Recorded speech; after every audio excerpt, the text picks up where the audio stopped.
ሐዘናችሁ እንደ ድንጋይ ሆዳችሁ ውስጥ ከታችሁ ስትቃጠሉ የምትኖሩት ለምንድን ነው?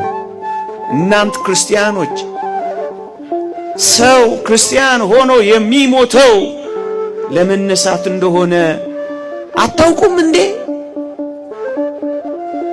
ወገኖቼ መቼ ነው በሞት ላይ የምንፎክርበት? መቼ ነው በመቃብር ላይ የምንዘምርበት? መቼ ነው እንደ ክርስቲያን ወግ ለትንሣኤ ስለሞተ በነጭ ልብስ የምንሸኘው? መቼ ነው? እውነተኛ ክርስቲያኖችን እንመስላለን? እስኪ እንፈታተሽ። ስንቱ ነው በማደያት የተበላው? ስንቱ ነው እግዚአብሔር ጋር የተጣላው በሞት ምክንያት? ስንቱ ነው በመቃብር ምክንያት እግዚአብሔርን በልቡ የቀበረው?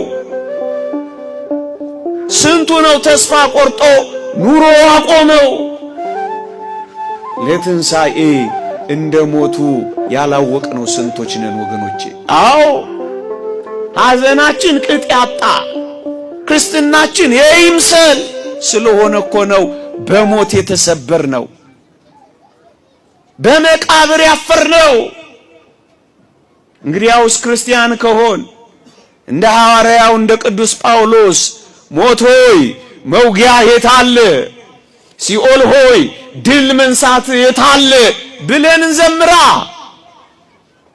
ወገኖቼ የክርስትና ኃይል የመንፈሳዊነት ጉልበት የቤተ ክርስቲያን የማዕዘን ድንጋይ ትንሣኤ መሆኑን ረሳችሁት? የተሰበሰብነው እኮ ክርስቶስ ስለተነሳ ነው። የምናምነው እኮ ስለምንነሳ ነው። በተስፋ ደስ ይበላችሁ፣ በመከራ ታገሱ፣ በጸሎት ጽኑ። ተስፋ ስላላችሁ ትታገሳላችሁ። የትኛው ተስፋ? ከሞትን ነው የምንነሳው የሚለው ተስፋ።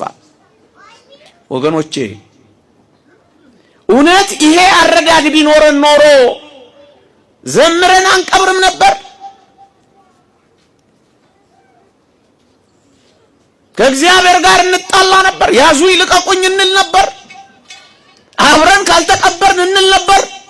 አሁን የምንሞተው ወገኖቼ ለመነሳት ነው። ካልሞትን ሕያው ስለማንሆን ነው እግዚአብሔር ሞትን የፈቀደው። እደግመዋለሁ። ቅዱስ ባስልዮስ ዘቂሳርያ እንዲህ ይላል፣ ሞት እንኳን ሳይቀር የእግዚአብሔር የምህረቱ ስጦታ